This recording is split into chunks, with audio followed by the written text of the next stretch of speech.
Hello, this is Tracy Carmack, and the presentation you're about to see is called Evidence, Proof, and Resolution. I'm a certified clinical nutritionist and naturopath, and we call ourselves health investigators. My husband and I have a clinic, 1023 South Main Street in Grapevine, Texas, called Concepts in Wellness.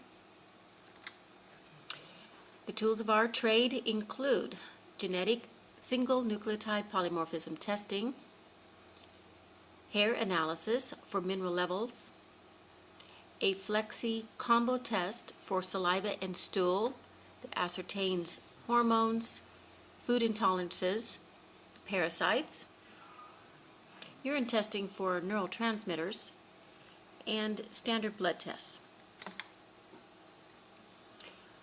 Very often, because genetic defects are thought to be only pediatric and cause death upon delivery or shortly after, many times they are missed when the onset occurs in adulthood. Some of these conditions include beta thalassemia, Wilson's, Gilbert's, Crohn's, lactose intolerance, Hashimoto, Graves', Addison, Cushing's, homocystinuria, homochromatosis, celiac, Sjogren's, SLE or lupus, Jacobson, Asperger's, autism, and Alzheimer's.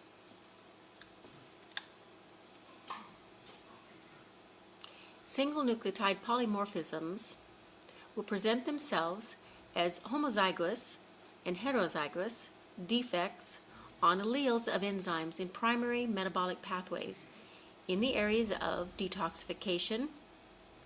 One primary detoxification pathway is methylation.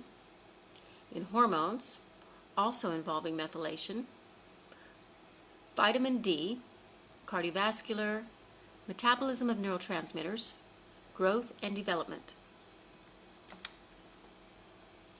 Genetic single nucleotide polymorphism testing is used to identify genetic defects in metabolic pathways in order to provide supplements to the body so that the body may find a workaround the problem.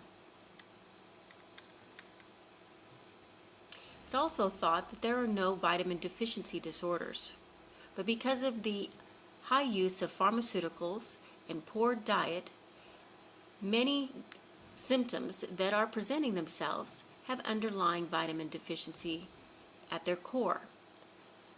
These could include beriberi, pellagra, scurvy, rickets, night blindness, hyperkeratotic dermatitis, anemia, abortions, bleeding, malaise, lethargy, and depression. The number one complaint that patients are making to their doctors is fatigue. This slide shows animals that are suffering from vitamin and mineral deficiencies. It was the veterinarian industry that was the first line of recognizing vitamin and mineral deficiencies and then passed this information on to human doctors. The bottom slides represent X-rays. They're showing the microevolution that is happening rapidly because of the extreme change in our diet in the last 50 years. Extreme in comparison to the last 5,000 and 6,000 years. What you see is the jaw that is reducing in size, primarily due to the high grain consumption in our diet. Also illustrated is the high rate of impacted teeth that are not developing properly because of our imbalanced diets. This chart illustrates micronutrient deficiencies. Chromium is very involved with glucose metabolism, and a deficiency will present itself as impaired glucose tolerance. Iodine is very involved with thyroid. A deficiency could result in a goiter. Also, during fetal development in the womb, has a lot to do with growth and brain development. Manganese, also involved with the thyroid, and thyroxine and glucose metabolism.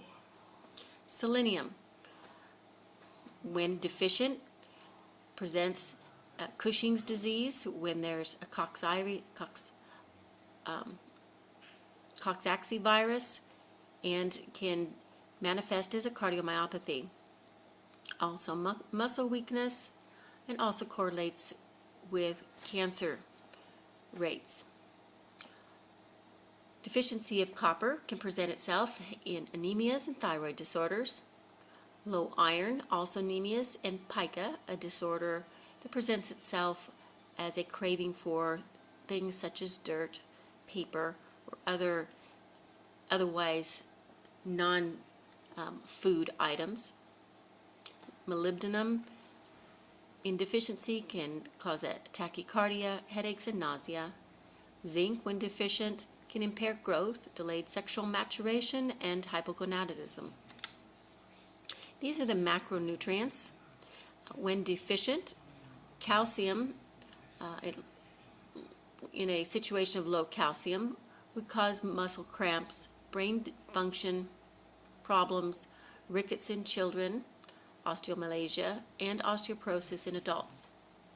In an overconsumption or overdose of calcium could cause constipation, kidney stones, calcium deposits in body tissue, and hindrance of absorption in iron and other minerals. With magnesium being deficient could cause nausea, irritability, muscle weakness, twitching, cramps, cardiac arrhythmias, and constipation. In an overdose of magnesium can cause nausea, vomiting, low blood pressure, nervous system disorders. With potassium in deficiency could cause nausea, anorexia, muscle weakness, irritability. Sodium deficiency can be related to low blood pressure. A phosphorus deficiency can present as weakness in bone pain and anorexia. An overdose can hinder the body's absorption of calcium. There are different ways to assess vitamin and mineral levels in the body. You can do it using blood in a test called Nutrival, which is measuring the circulating vitamins and minerals and will give a nutrient status. That test then can be used to customize a supplement specific for the individual. Hair analysis is a good way to look at mineral levels in the tissue over a period of time.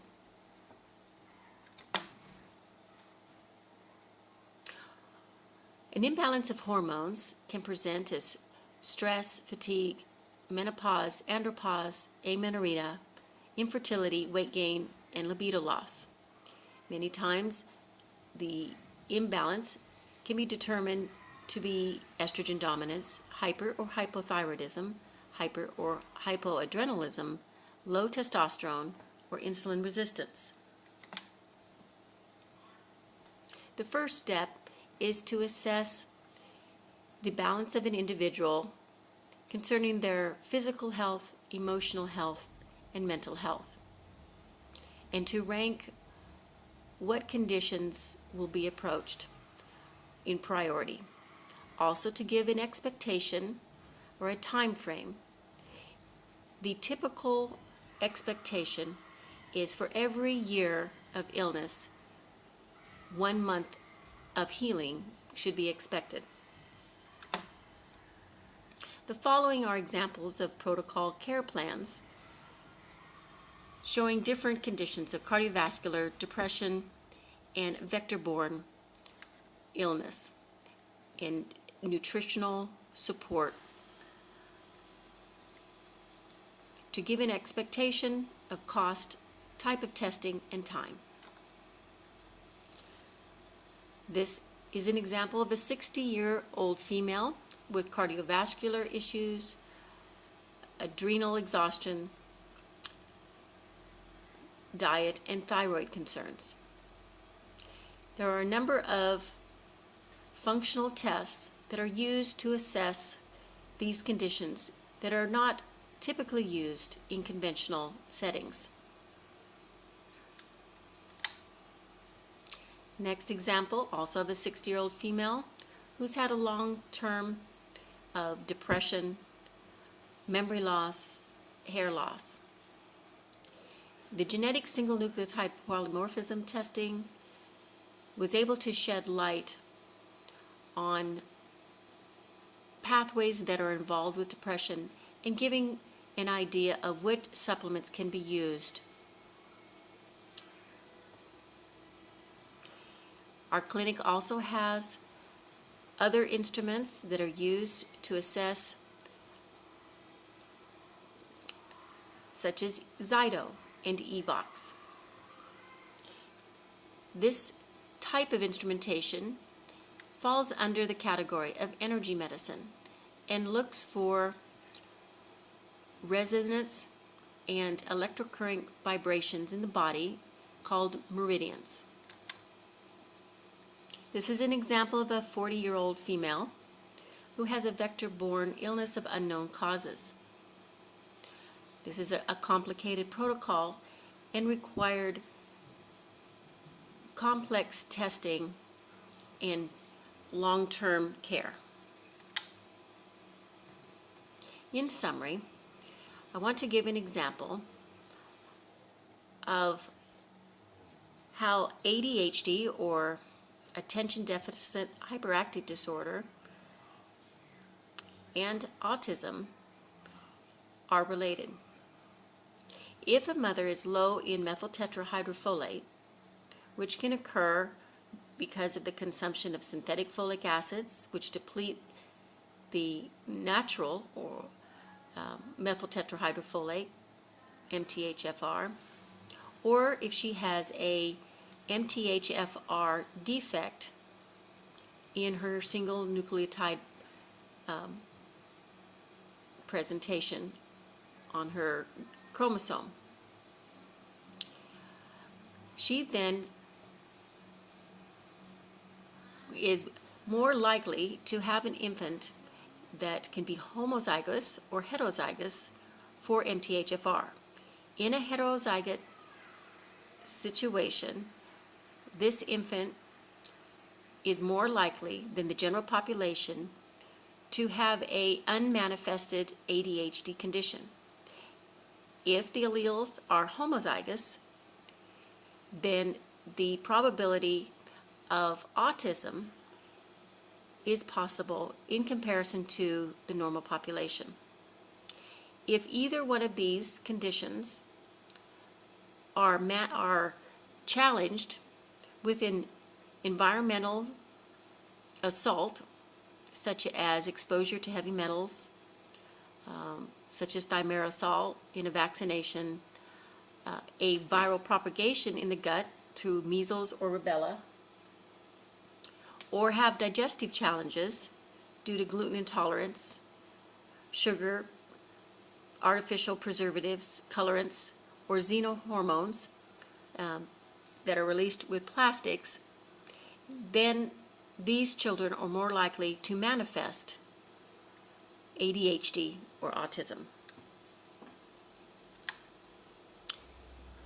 This ends my presentation. You are welcome to contact our office if you'd like additional information.